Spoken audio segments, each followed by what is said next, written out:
The Practical People is brought to you by...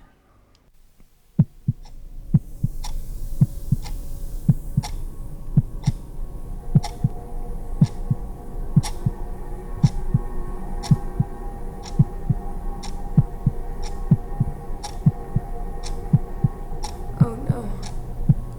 It's all going to start over again. She thought she'd found something in one of her books that lined up with her research. She put them together, and then she told me she talked to someone from another dimension. Jacob, all I want to do is find my sister. Be very careful with Jacob Colt. Where are we? I can't see a goddamn thing. Oh, we're definitely still down the rabbit hole. For sure. The observation collapses away. Tension at one single. We are one of many angles. This is the place where this angle faces. Do you understand?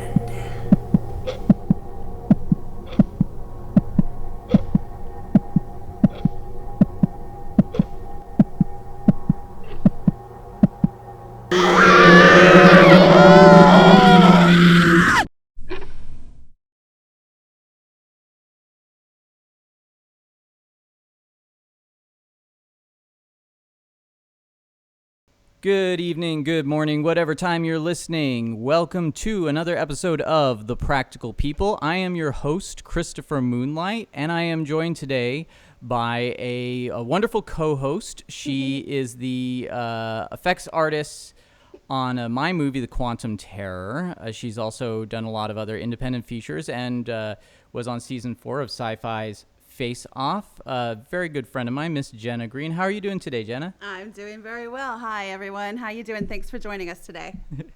So I'm also really excited because this is the Face Off episode. I am very privileged to have a man who is a rather brilliant concept designer. You know his work from Star Trek and one of my favorite recent sci-fi movies, Prometheus, as well as Avatar. He's no slouch, and he also shares a name with one of my favorite vampire killers, Mr. Neville Page. Welcome to the show. Thank you. It's a pleasure to be here. So we always like to start out with a current event, and there's one that I'm pretty excited about. I know a lot of people have mixed feelings about it, but it is they're working on Indiana Jones 5. It's been kind of in the works for a while, but we're hearing details of it. Are you ready for Indy 5? I am. You know, I like any reboot. I like any remake. I always find it interesting when people get so upset that another film is being either remade or a sequel is being done. And it fascinates me why it's so upsetting to people, because when you think about Shakespeare's works, and I'm not comparing Indiana Jones to Shakespeare, but I think that everything deserves a chance, and we should all reserve a strong opinion until you experience it. So, yeah, the previous Indiana Jones was not everyone's favorite. But I'm excited to see what this one is, because you just never know. What about you, Jenna? Are you a big indie fan? Oh, absolutely. Absolutely. I'm a huge indie fan. I remember waiting in line for hours and hours to get into the movie theater to see it. So, yeah, definitely. I understand where Neville's coming from, and it's actually really interesting to hear that Shakespeare point of view, because there are times when I'm like, no, please don't remake it. It's so perfect as it is, because everybody has that fear that it's going to be ruined. But you're right. Shakespearean works are evident in so many mainstream movies through the years. It's the same story. It just has a different name. So it is Shakespeare works are remade constantly under a different movie. Like, you could look at a movie and like, well, that's the same story as Romeo and Juliet. However, it's not called Romeo and Juliet. Yeah. So I get what you're saying, and that's a really interesting way to look at it. One of my favorite sci-fi movies, Forbidden Planet, is based on Shakespeare's The Tempest. So Yeah. I get where you're coming from there. I have to, one of my favorite indie movies I love them all, but I have a soft spot for Temple of Doom, and that was kind of panned by the critics as well. But I thought that was some of the most fun storytelling, some great heroic moments, and I It thought was definitely dark too.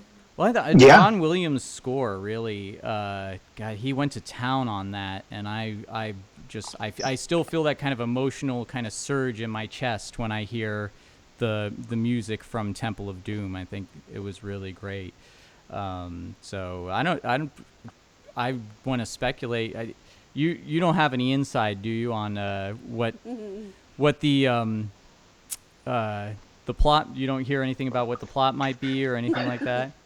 I have so little insight that you telling me they're doing another Indiana Jones is the first I've heard of it. So I'm pretty clueless. I will say, if I ever got a chance to write the script for the 5th one, I would explain exactly why Indy survived that fridge nuking experience. And Yes, that needs to be explored a lot. I think that there's something that ties all the movies together, make it come full circle. In my mind, Didn't MythBusters do a thing on that whole refrigerator thing? I thought I saw something They did. online. I think you're right about that. Yeah. Yeah, which is, that's the danger of when we design stuff. It's the danger and the delight of when we design stuff for film and television, is that at some point someone's going to call you out on your choices.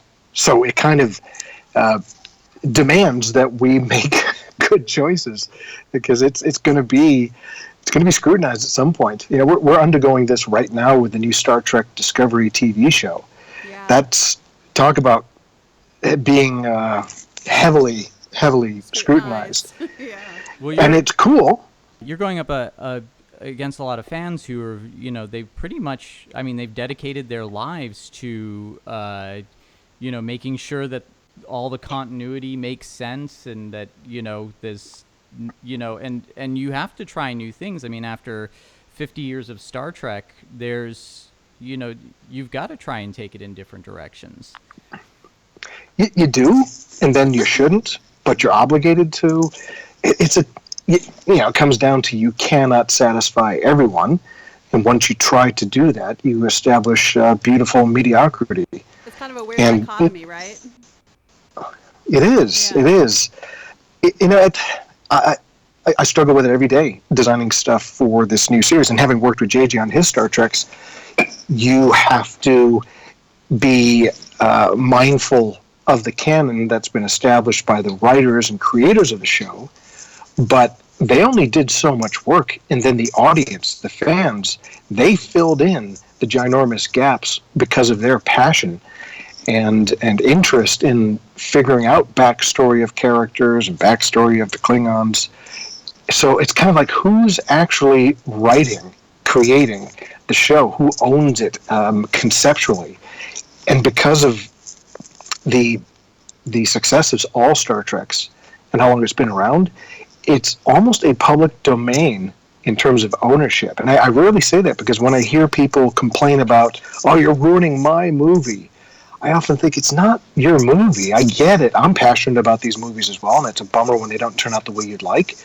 But it's not yours, and at the very end, you got to appreciate the fact that it's a business, and these are things that are being created, for the most part, especially the big ones that are millions of dollars. They got to get a return on their investment. So it's a business, almost first and foremost, but then you try as best you can as an artist to keep it artistic and keep it honest to its roots. I think that, you bring up two really good points. One is, the fact that it's a business. You have to satisfy both fans and people who are not necessarily fans, but maybe the newer generation, or people who are not necessarily sci-fi fans, but they're going to show up. And then the other thing that you bring up, which is a big reason why I wanted to have you on the show, is that fan scrutiny. Because as a judge on Sci-Fi's Face Off, you're kind of a combination of things on that show, because you're judging their work, but you're also judging it in a contest capacity, not an actual studio workshop setting. But you're also, and this is one of the things I really love about Face Off, and I've watched all the seasons, and I watch it with my family. My girls love it. You kind of are also. It's not a high drama show in the sense that people's dreams are getting crushed or anything like that. You guys have kind of very much take on a mentor role as well. And I see on social media, you get defensive of them when the fans kind of attack them. And I'd like to know a little bit of your perspective on, as someone who is working with these, I want to say kids, they're not all kids, but, your perspective on them and how they're perceived on the show. Would you hit the nail on the head by talking about it being in the what the scenario is? It has to be kept in mind. That's why the comments I made on Facebook recently about the context being an important thing about how you judge in life. You have to appreciate where that person is and what they're doing at that moment, and their access to tools and their access to education. And when you all of a sudden understand that, then you have, if invited, the right to respond. But it has to be done with being compassionate and courteous, because just simple human nature. I went to school. I had people critiquing my work. I worked professionally. I have people critiquing my work, so I know what it is like. It's not as if I don't understand what it's like to be on the other side of judging. And whilst we are judges on Face Off, we are also currently working on productions and getting our ass handed to us as well by people that sometimes have professional etiquette when they describe how they like or don't like your work. So it's ever present in my mind to do the best that I can as a mentor. That was never one of the job descriptions coming into Face Off. I know that they did say this isn't a show that's about drama. It's about celebrating the arts, which is great. Because quite honestly, I wouldn't have taken on the role as a judge if it was a drama show. And most people don't know this, nor should they have to know this, but I've been a teacher professionally for about 20 years. I haven't been teaching too much this last 3 years, ironically because of Face Off. But I've been in the college world of education for people spending a lot of money, and it's a lot of students that come through my classroom. And not only did they purchase what should be a good educational experience, but they deserve the best that one can offer. But as a teacher, you have the obligation to understand that every single person is an individual and is at a certain level, and moreover is receptive in their special, unique way to criticism, which I'm putting in quotes. So, and it took me a while to learn how to be a good teacher / good critiquer, because you can't just go in with a blanket statement of, look, you tried, but you need to work on this and this and this. Not everyone understands it. Some people need to be told off to be motivated. Some people need to be handled rather carefully. And you have to be very, very mindful of that in the criticism process. So I have no patience for people that jump into criticizing work starting off with negative. And I'm guilty of it too. I'm not saying that, if you're ever going to be a judge, please follow my lead. I've made mistakes. Jenna, you've probably seen me make mistakes on the show. I've done my best to try and maintain and sustain my point of view of being compassionate, because, you have children, Christopher, so you know that, and you as well, Jenna, you know that yelling at your child first is going to shut down the ability to kind of get in there and help evolve them in the way that you feel is appropriate. So it is manipulative, but in the most positive way, by saying something nice first And being sincere, that's also a critical part of this. You've got to be sincere about this. But once you understand what it means to just be a good human being, and you put effort into it, because it takes effort. Not everyone. Some people are just naturally good. But it's just like manners. You're not born to say please and thank you. Mm-hmm. Your parents are the ones that say, hey, it's in the social etiquette of this world. It is the best thing to do that when somebody opens a door, you say thank you. And most people today, I find, still don't say thank you when you open a door for them. So that's sad. Yes. But the point being is that you have to learn how to be a good, I won't say learn, you have to practice and be open as to how to be a good parent, a good teacher, etc. So I've tried to do that on Face Off, of course. I absolutely did on my season, for sure. I appreciate that. Thank you. I've grown substantially just from that experience and from your judging and critiques. So definitely, I could definitely say that's well done. That's a job well done. Well, I know that there are probably some other contestants that would argue that, and I welcome that as well, because there are times. I remember at the beginning of the show, I was learning what the show needed, what the viewing public probably wanted, and those are the two things you got to be so careful of, because you could quickly become not yourself. Yeah. And it's like, oh, what do people want to hear? Yeah, you're like, what should I say? Mm-hmm. And then you quickly realize after a couple rounds of it, it's like, it's too much work to predict and imagine what people would want to hear. To hell with that. Be genuine, be yourself, and it's a metaphor for life easily to be applied to everything. You just be yourself, and if people don't like you because of it, you have two choices. You basically say, hey, that's who I am, or you embrace the potential that you might have room for growth, and there might be an opportunity to change, because we are not perfect. We are fallible. And I'm open to being wrong. I would say, Face Off, I watched it from the very first season. I was instantly attracted to it when it initially aired, and I do feel that it is a show that one of the reasons I continue to watch it wasn't formulaic in the sense of, it's going to be like these drama beats or something like that. It is a show that seemed like it found its way and grew into what we know now. And I'm not talking about the different, you had the mentor challenge where contestants came back and mentored a team, or this season you have the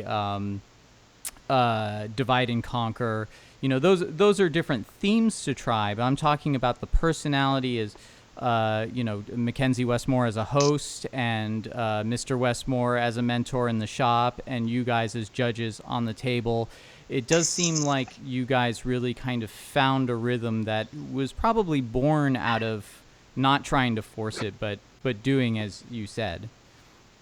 Yeah, it is. Again, I didn't want to be on a show that was behind the scenes scripted. We wear earbuds, and I think people know that, and if you don't, it shouldn't be too much of a surprise.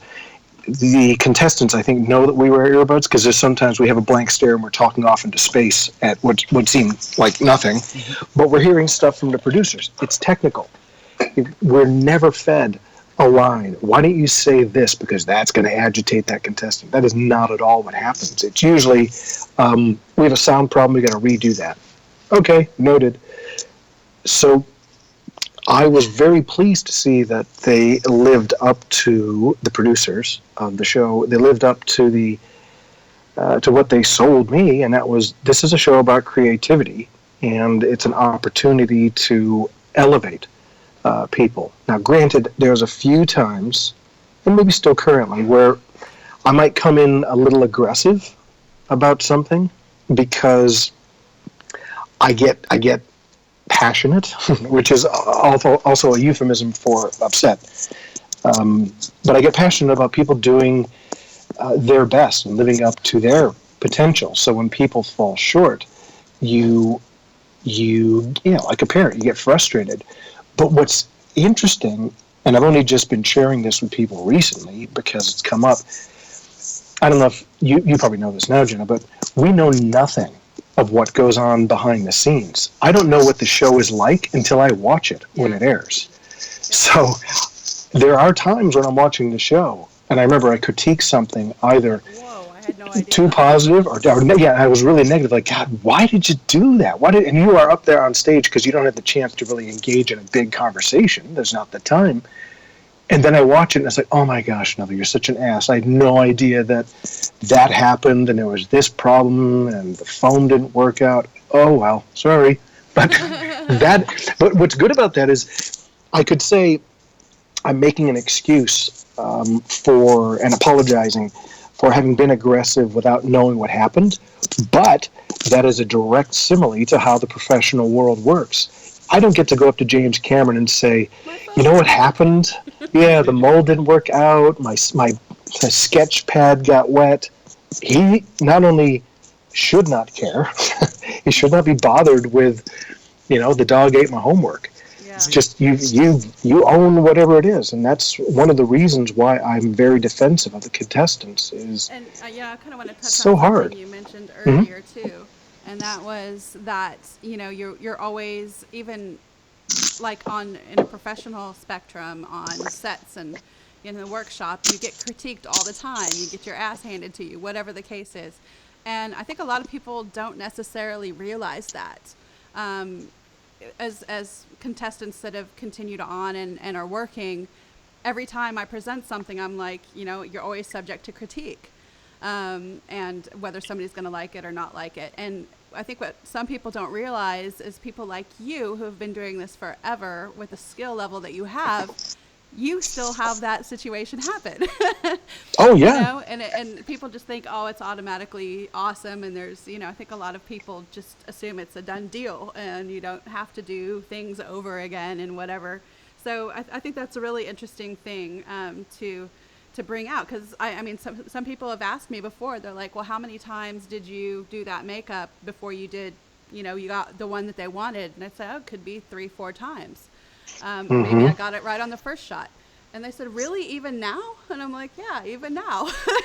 And I will add too that, as a film director, and I had Jenna on my set, is, sometimes directors I get so focused that my pleases and thank yous go out the window. And it's not that I'm trying to be rude or aggressive or anything like that, but it's like I'm so focused on what needs to be done, and I'm juggling every department on set at the same time that, it's just like, can you get me that?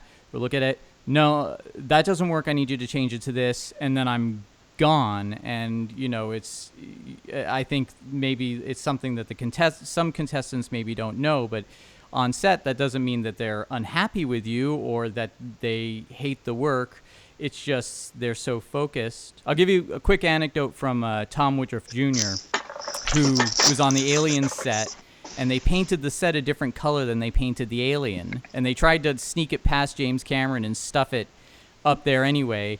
And he said, I could feel James Cameron coming up behind me and just going, no. How is that supposed to blend in with that? And he said, I thought to myself, but we painted this weeks ago, and the set people just, and he said, it's a good thing I didn't say that because, man, it's like I was young, but what a stupid thing to say to a director. So, there are definitely those aspects to it.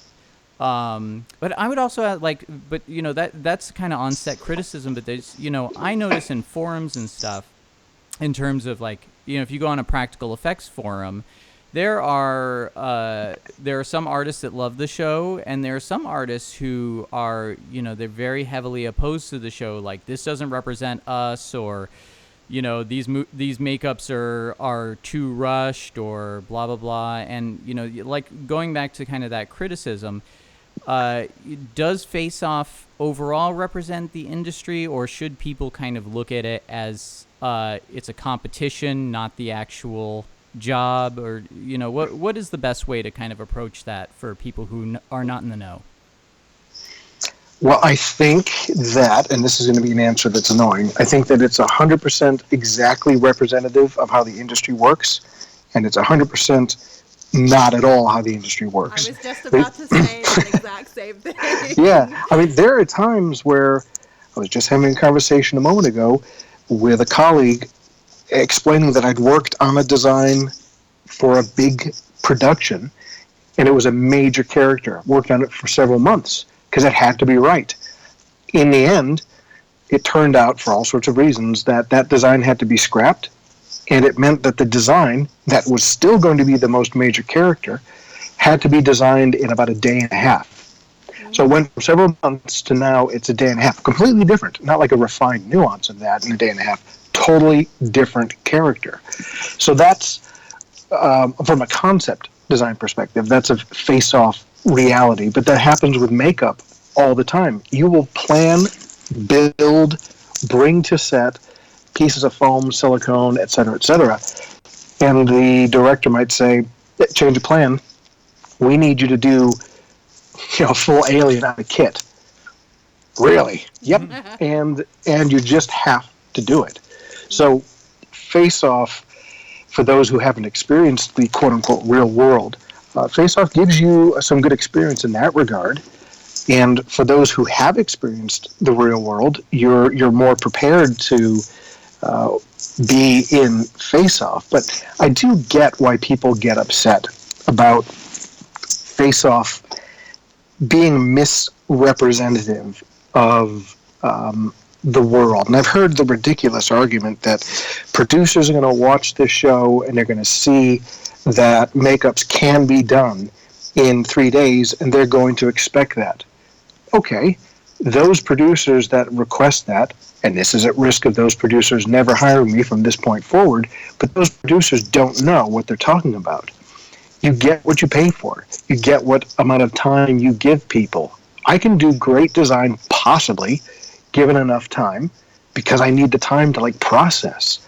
I'm very capable of doing terrible design, particularly when I don't have enough time to have things kind of gestate and make sense.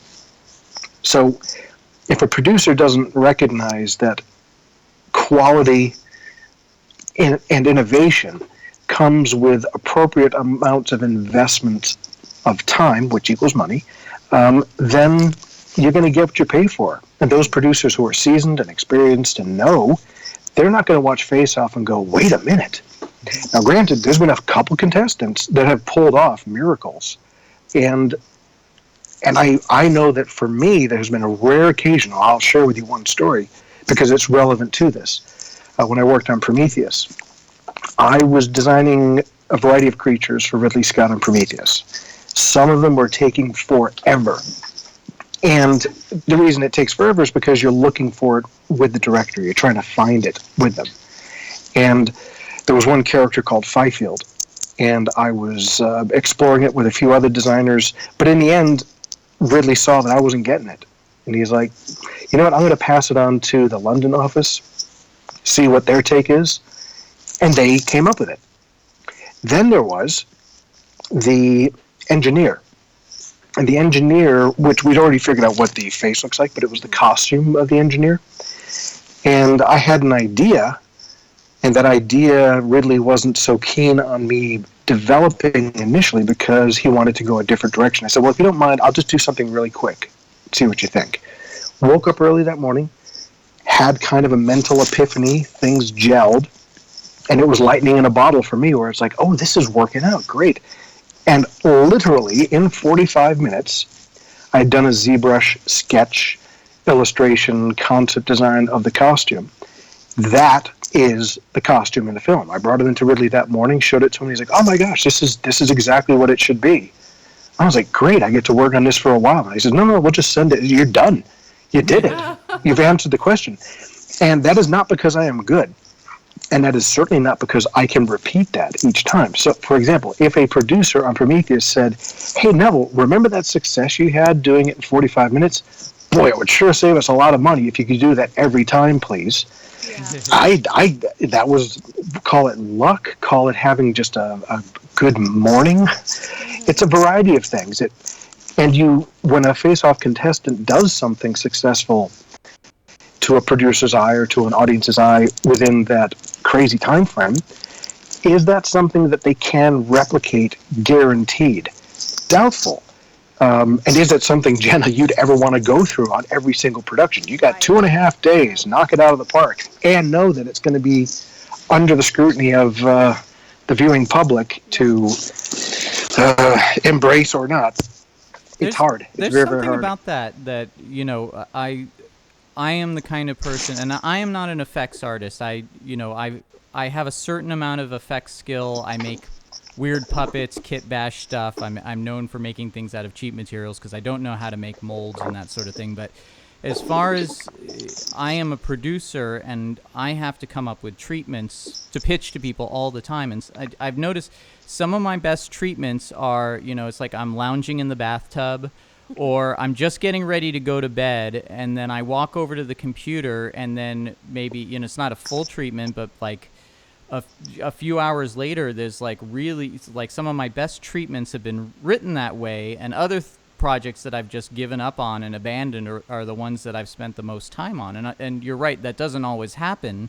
You can flip that, but there is something about, I think it's when your brain gets to relax, because I think if you put somebody under the pressure to come up with stuff that is good and fast and on a budget, your brain shuts down. And, yeah, I agree. And maybe sometimes I think that some of the best work I've seen on Face Off are, they didn't have a lot of time. There was that challenge where contestants were given like 3 hours to do 3 makeups and make them kind of uniform. And there was one, it was a see no evil, hear no evil, speak no evil. And I remember Glenn loved it. It was very Hellraiser, and it's still one of my favorite makeups I've seen on the show. I mean, it was done on the fly, but I think that was a situation where, you couldn't repeat that. And I forgive me, I can't remember which contestant did that. But I was just blown away at the simplicity of it and the just kind of the beautiful, easy genius of it, for lack of a better word. Yeah, I think for me, I have those moments in my dreams a lot. I'll work on conceptualizing something, and I like it. It's okay, but it doesn't really get me. And then I might dream about it, and then I'm like, okay, yeah, that's it. That's exactly what I need to do. So a lot of mine comes from my dreams.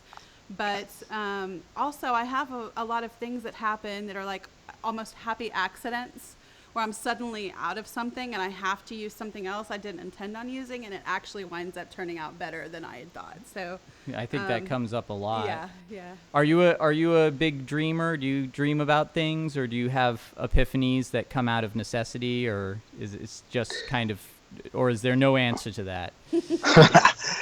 Well, if you're talking literally, have I had a dream and then tapped into that creature, that unfortunately is rare. And I have great lucid dreams, but they're not useful to me from a working standpoint, which makes me so mad, because it's like, if you're lucky to have 8 hours of sleep, that's 8 hours of good creative time that I'm wasting on flying or having my teeth coming out or something.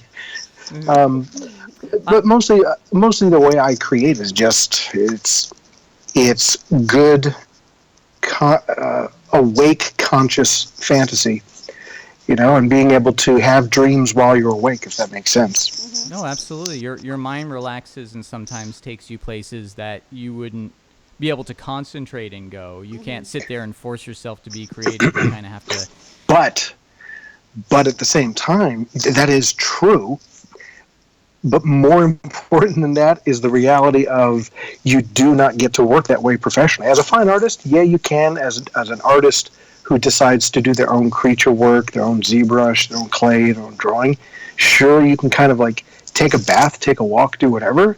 But when you're working on a production, that is not a reality. So when they say, we need something in an hour, it's like, okay. And is it going to be great? I don't know. Could be horrible, but that's what it is. You do have details from the script, though. You have notes and things that the director needs. So you have that as a foundation to get started. And I guess you kind of also have for lack of a better word, a go-to toolkit of experience that you can apply to that director's needs. Would that be a kind of a correct assessment? It is, but it's also a curse. Experience that you can tap into immediately and give an answer to an equation is great. because it gives you a little bit of confidence that you feel like, I can do this. Will it be my best work? Will it be the most innovative? No, but it's going to be a solid answer that works, and that's important.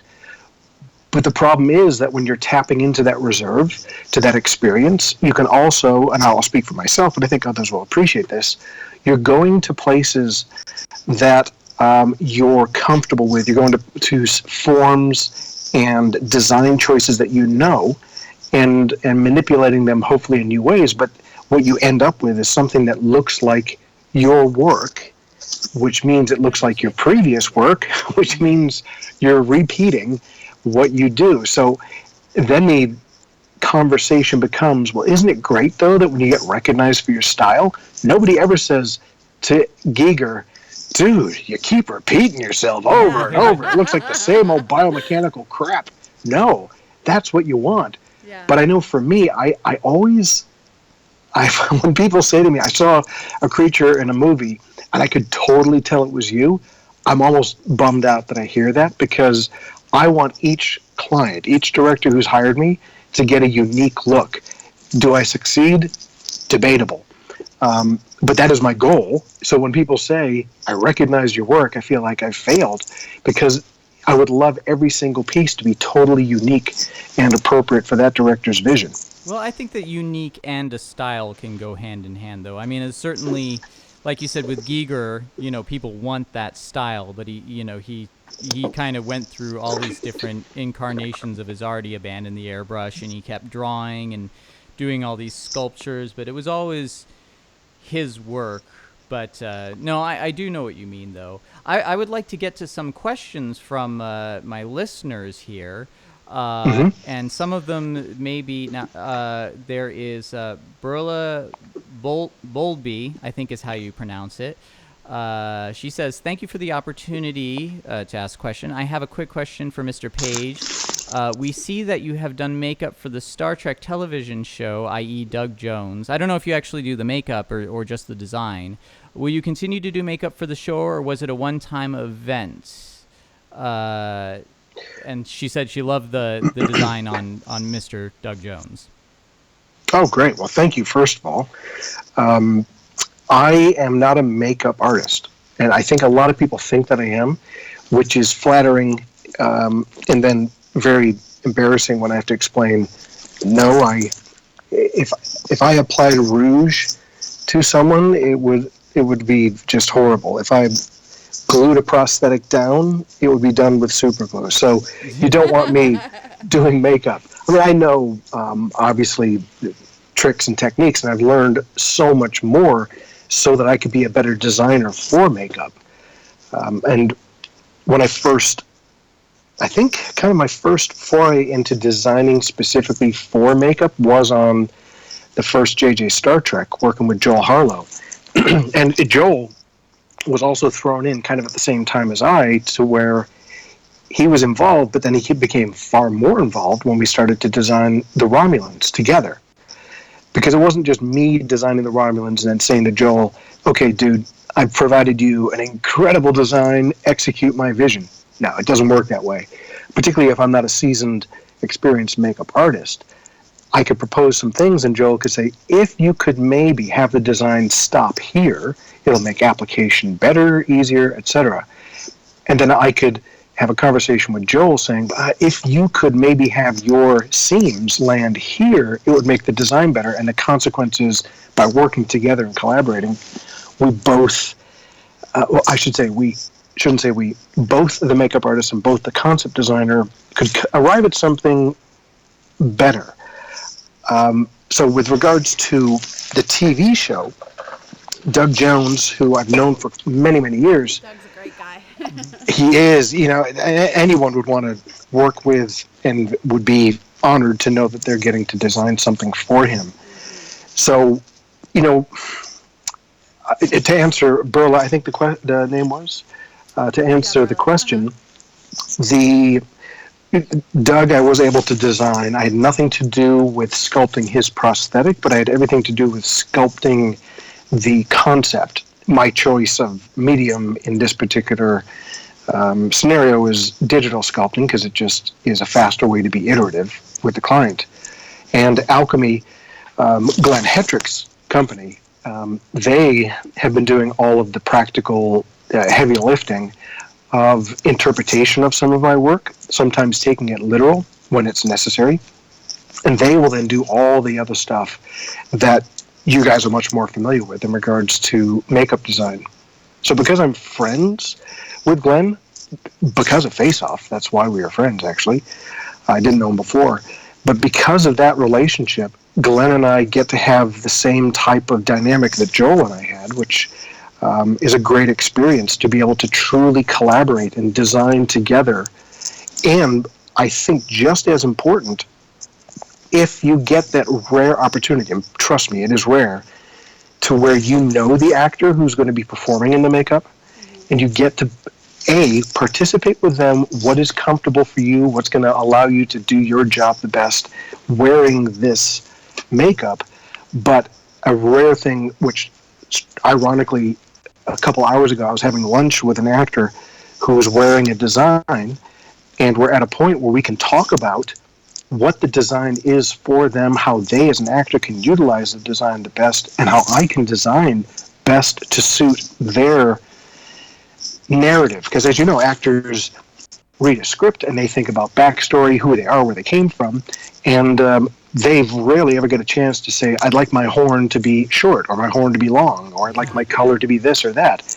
So when you get that extraordinarily rare opportunity to spend time with an actor, talk about character development, be in a writer's room, talk about story, you get the best product. But that's a very difficult situation to either ever have, or if you have it, replicate it. Speaking of the design, which this kind of leads into the next question, and I totally know what you mean. I think it's wonderful to kind of make the point that designing is a collaborative process. You don't just get to kind of create in a vacuum, and I think that's a good thing. I got into movies because I love working with people. But another listener, Jonathan Banta, asks, please ask him what he still does traditionally. Still drawing with pencil, sculpting. What is the medium of choice these days? And are there things that, if you want to be a designer, are just required now? I mean, do you get that choice? So two-part question. I use whatever seems appropriate for the needs of either the design or the speed of the production, because it is all about efficacy combined with a means to articulate your ideas as clear as possible. So, for example, yes is an answer to the question of, do I use pencil? Absolutely. In fact, I've been starting a lot more projects these days with my basic white paper spiral-bound sketchbook and either a ballpoint pen, because I don't have to sharpen it, or a mechanical pencil, because again, I don't have to sharpen it, which means it's something I can have with me at all times, be on the road, and should I be struck with a vision, I can scribble it down. So pencil and paper is critical. And that might be just for a scribble, though. And that's where I've changed lately, is my drawings are less and less interesting to see in terms of like a beautiful Crash McCreary type of pencil drawing, or Alan Williams pencil drawing, if you know the people I'm talking about. Those guys are phenomenal. So as much as I crave to draw like that, I often find myself not having the opportunity to spend the time. And sometimes it's because of the nature of the beast or the projects I am involved with. But in the end, it's about, I like to make the comparison to building a house. You're obligated to know how to swing a hammer and pound a nail. Your toolbox is full of various things to assemble wood and frame a home. But it's always been about what is the idea, and sometimes the idea means you don't use hammer and nails. It's going to be a chisel and a mallet, or it's going to be carved out of stone. And the same is true of designing an object. If I am tasked with doing speaking specifically, since it's the face-off episode here, if I'm doing a makeup that an actor is wearing, my preference today in this streamline, being honest as a designer, meaning that when you do a pencil sketch and it's of an actor wearing a makeup, when you show that pencil sketch, it needs to represent as best as possible that actor in that design. So that means that the first thing you've got to be able to do, which is a very specific skill, draw a likeness. And then apply your makeup design, your creature design to that likeness. And then you present it and they say, what's the other side look like? Or that doesn't look like so-and-so actor. And you're like, oh, crap.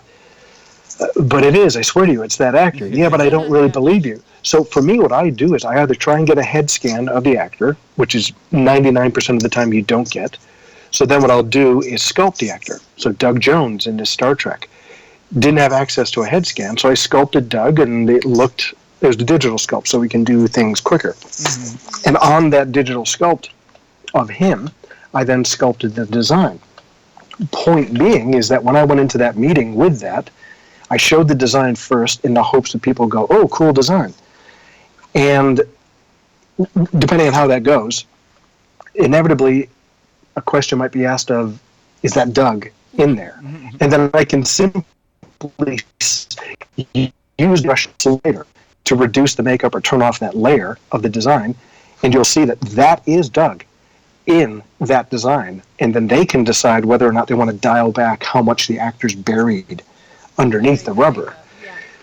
So that goes to the second part of the question, which is, I'm paraphrasing, but do I need to learn certain skills that are kind of industry standard? And I think if you're asking me as a makeup artist, the answer is a touch different than if you're asking me as a concept designer.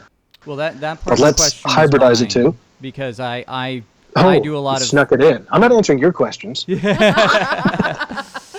It's interesting to me because, and it actually leads into the last viewer question that got, or listener question that got asked.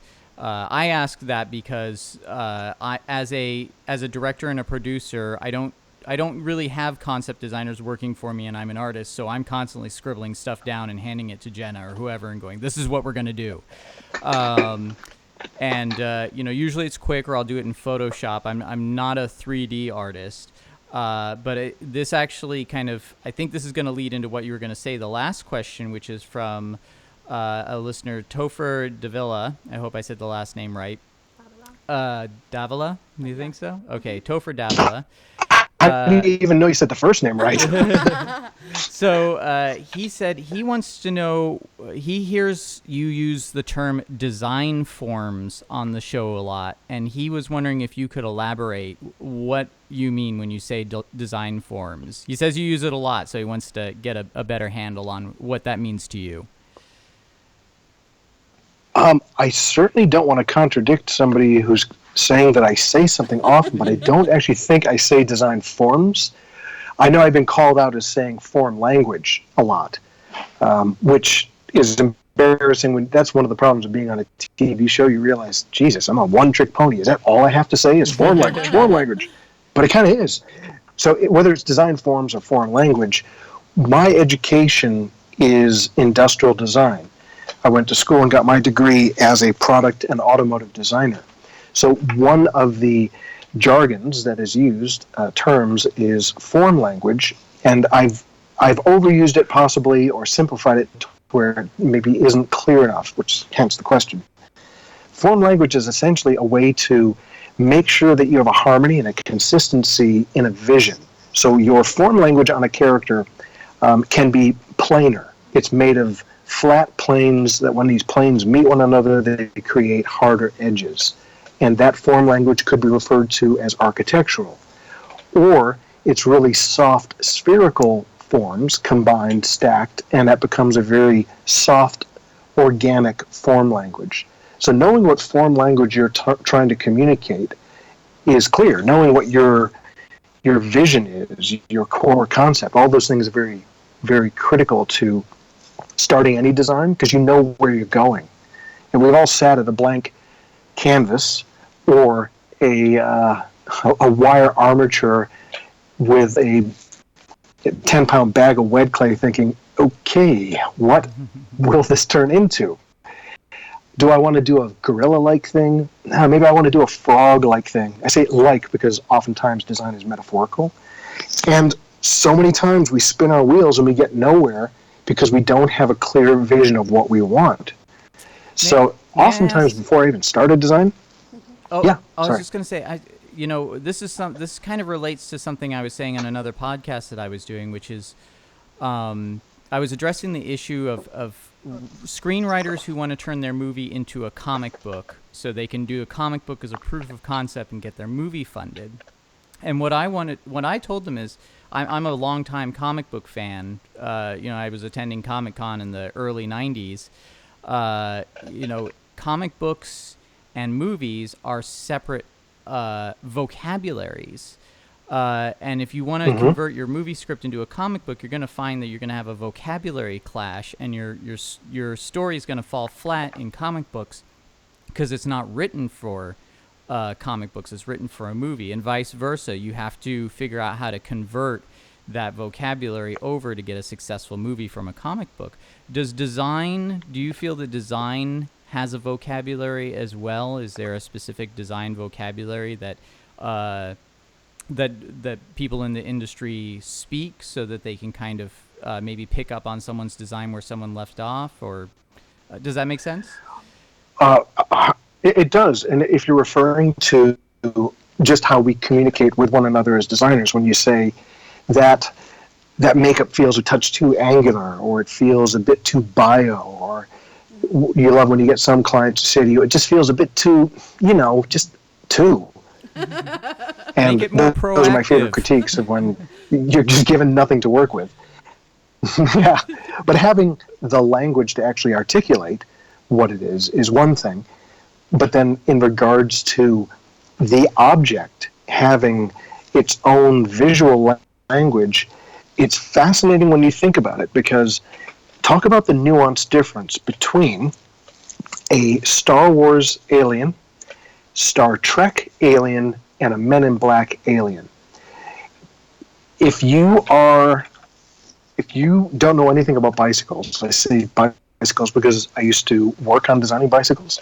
If you don't know anything about bicycles, when you see some of the bicycles that my business partner and I had designed, you would look at it and go, okay, so you designed a bike. It's like, what are you kidding? This is so different. It's huge. The round tube is 1 1/4, not 1 inch. And that's a massive achievement. So for somebody who doesn't know what we do, they wouldn't be able to discern the difference between a Star Wars, Star Trek, and a Men in Black alien. But for those of us who are fans of that and do pay attention to it, you will definitely see that there is a language that each of those film worlds has, and it has to subscribe to, which is tricky, because how do you write that down? How do you say it in words? And I've had clients say to me, what you're doing is just 2 Men in Black. And what that probably means is remove a little bit of the whimsy, tongue-in-cheek humor. Yeah. And if it's exactly what you were talking about now. when you said Men in Black, I was like, whimsical. Those are the words so, used. Yeah, we just spoke the language. Exactly. Well, I think this is we're just about out of time, so I think this is a wonderful place to wrap it up. We are going to do, and you're welcome to join us, Mr. Page, if you like. We're going to do our Practical People post-show for my Patreon supporters, which is patreon.com/Christopher Moonlight. But before we wrap up, we always like to do some shout-outs. And we invite you to, if there's anyone you'd like to give a shout out to, we'd invite you to do so now. Hi, Mom. That kind of thing. I caught you off guard. Is that too much? Because I know that she's not listening to the show. God, if I was to do shout outs, if you know me and you follow what I talk about on Facebook, it's usually causes and things that I'm passionate about that have very little to do with the industry, other than don't be an ass when you're looking at other people's work. So I'm shouting not out, but at those who need to take pause and take a deep breath and just respect the fact that people are trying their best. Any artist who does anything creative is trying their best. And that's all as opposed to ridiculed. And other than saying, hi, Mom, I would encourage everyone who aspires to do what it is that we're very privileged and fortunate to do, and that is be creative and be compensated for being creative, and I could speak for 1 hour on this topic alone, but just know that there's so much more to life than what we do. And when you're given the opportunity to be a part of this and have the opportunity to have your designs be shared in the public eye because other artists have brought your vision to life, because people have helped finance the film, the movie, the play that you've been working on.